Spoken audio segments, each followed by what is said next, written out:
Hello, loves. I'm here for Queer Church. It is a holiday week. It's the beginning of the slow march towards the end of 2025. I'm here to offer some guidance and some moment of presence as we continue so that we don't just wake up at the end of the year going, what happened?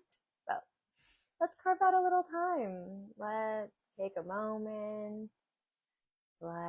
If you have some time to take with me for this Queer Church time, maybe take a moment and relax into your body, get yourself comfortable.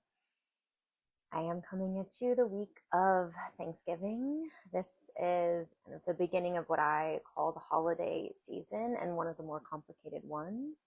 At House of Our Queer, we talk a lot about reclaiming holidays because whether we like it or not, these are the times that are built in often to our vacations, often to our time of rest, and they come up every year. So how do we reframe and reclaim this time?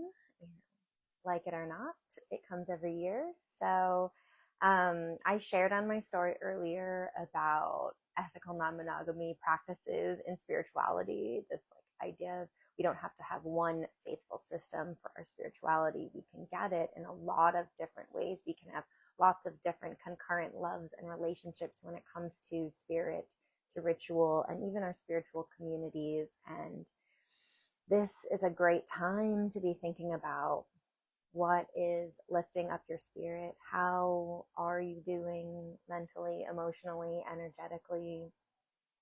What rituals would you like to add in before we close this year? We are getting into the slowness.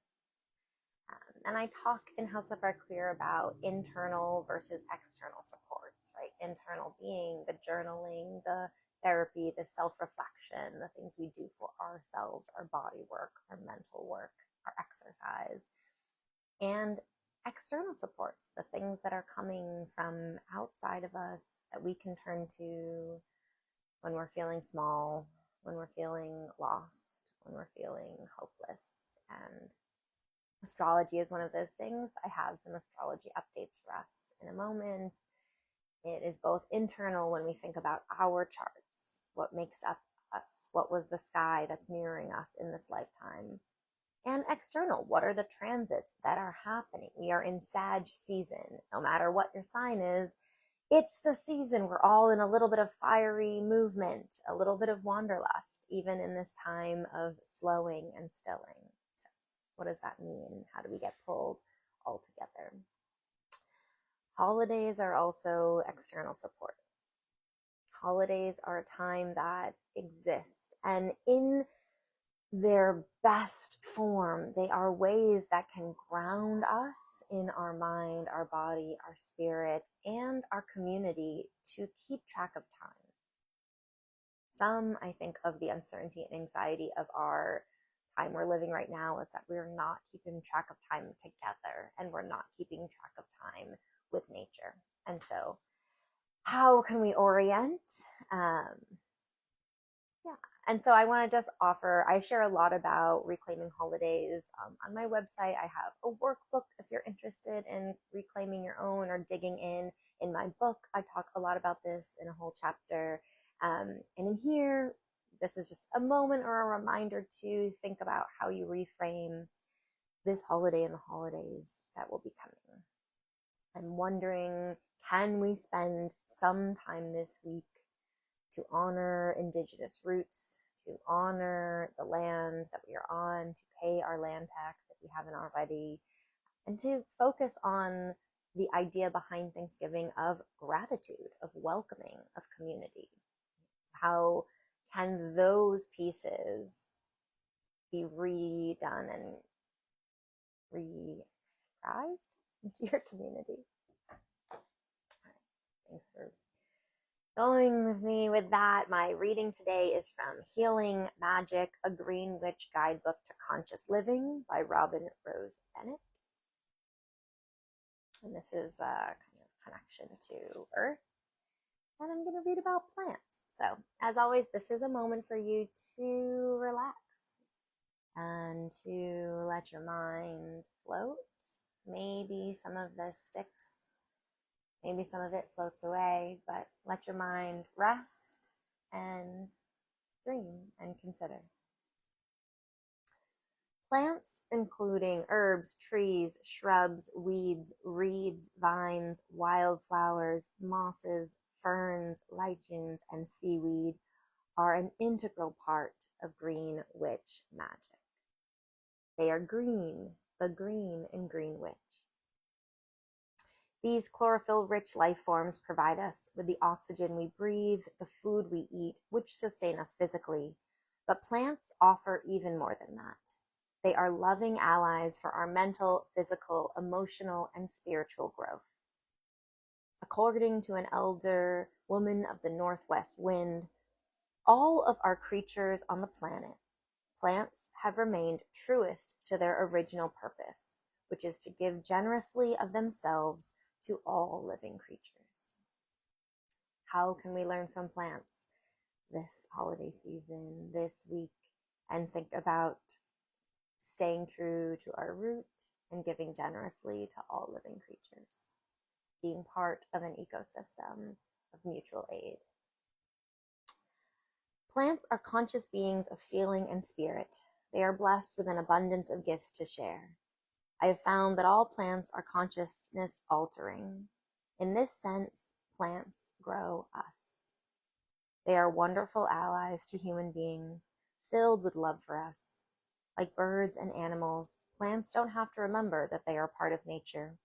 They simply are who they are and what they are. This inevitably helps us resonate with who we are as part of nature. Each specific plant also brings its own particular essence to meditation, spell, or ritual. So maybe this week you also do a dive and exploration. What plants are growing you? What plants are you growing with? What plants did your ancestors grow? What plants are ready to be tinctures in your apothecary? And I'm going to talk a little bit about rosemary, because I think that rosemary grows and is often something that might come into a giving thanks gratitude meal that you might be a part of, or might be part of some of the herbs you work with as we close the year. So again, I'm reading here from Healing Magic, and this is a little note about rosemary if you're considering working with it this year. Rosemary is known poetically as for remembrance. Drinking rosemary tea or rubbing rosemary oil onto your hair and scalp increases circulation in the scalp, the brain, enhancing dreams, eyesight, clear thinking, and good memory. Magically, you could share some with a lover who has to travel far away from you for a while, and each of you could sleep with it under your pillow. Rosemary will help you dream of each other. Or use it in a memory charm that you carry in your pocket or purse when you're taking a written or oral test, or going out on a job interview, or performing in a play. It is especially helpful with fear of forgetting part of the problem. If you are in a time when thinking about the close of the year, the holiday season, making it through this week feels very difficult, maybe rosemary can help you remember the roots, remember your ancestors' guidance, remember what you can be grateful for, other gratitude you could bring to your community. That's a little offering. I'd love to hear if you are working with other herbs this holiday season or in general that are feeling especially potent at this time. I'd love to learn about that too. For our astrology update, like I said, we just moved into Sag season, Sag sun. I love this because, like I mentioned, we're at this time of cooling, slowing, darkening, longer nights, shorter days, and we get this fire sign. We get this time where we are lit up kind of from the inside. And Sag is movement. Sag does not want us to still and quiet. Sag is wanderlust. So there's this moment, I feel like, before we get into the longer, heavier winter, once we get into Cap, once we get into Gregorian New Year and the phases of winter before spring, Sag is this last burst of energy of, okay, I am going to go collect my herbs. I am going to be with my people in community and really connect with the land that I'm on and give thanks and gratitude to the indigenous folks that made this possible. All of the movement, all of the travel, perhaps this is a great time for that. I'll also say that this week is a little bit lighter. We had new moon in Scorpio and heavy Scorpio happening last week, and it brought up a lot. We've been in a time last week and the week before of major transformation, really seeing the receipts that we've from the cards we've been swiping, those many things coming up to the light and up to the surface that we've been buried. And that's a lot. That can change us. That can also frighten us. That can help us move towards whatever we need to actually face. And we've been doing a lot of that intensity work last week. This week, we get a little bit more of, okay, let's move with it. Let's burn some things up. Let's go to a new place. Let's try something differently. If we really are seeing something that might have come up with a Scorpio new moon or all the transformations last week was, wow, I'm really doing something that's not working. I'm seeing my pattern. I'm seeing my burnout. I'm seeing my relationship patterns, my daily ritual patterns, my habits that are keeping me feeling drained and stuck or keeping me away from where I want to be. And just knowing that, just sitting with that, just seeing that, or maybe feeling through that last weekend might have been something that came up for you. And this week is great for moving with it. All right, well, you know what? Can't hurt to try something different. Maybe I'll just do the things that I know are going to make me feel better. Maybe I'll just add more movement. This is a great week for that. Yeah, a lot of like warmth from the internal flame is the way I was thinking of that. So that is the offering. That is the offering for this week. If you want, again, any more resources on reclaiming holidays, or you want to share a herb or ritual that is working for you, please do. We are here in this together. Maybe we'll just also take a moment together and just send out some gratitude, some sparks, maybe from the top of our head. Maybe getting a moment just to call out to any ancestors or guides, any ancient wisdom that wants to be present with us this week and moving into December, getting closer and closer to solstice. What is the light of our candle? We're also getting close to the end of the Hermit year. This has been the year where, speaking of light, all of us for this whole year 2025 has focused on the Hermit, focused on closing, focused on what's the light just for me. And we'll end 2025 thinking about light. What's light for us? What's light for our smaller communities as we prepare for 2026, the Wheel of Fortune. So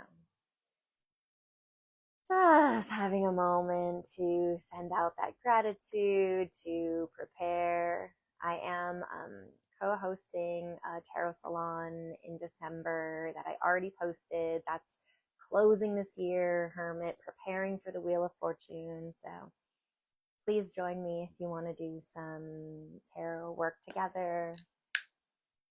And for today, we'll just close with a poem.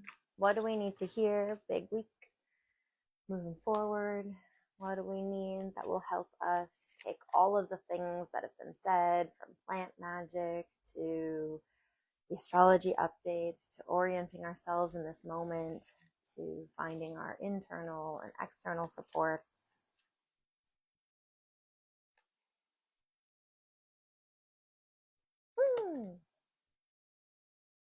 Using melanated tarot here. This is the 9 of Cups.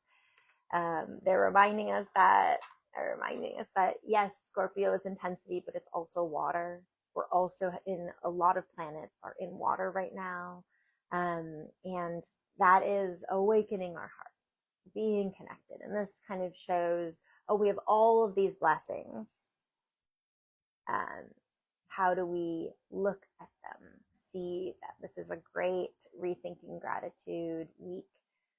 Maybe you spend some of the time this week looking up, looking around, feeling some of those external supports and guidance that are here for us if we're still here. Thank you all so much. Sending you so much joy and having so much gratitude for you being in community with me.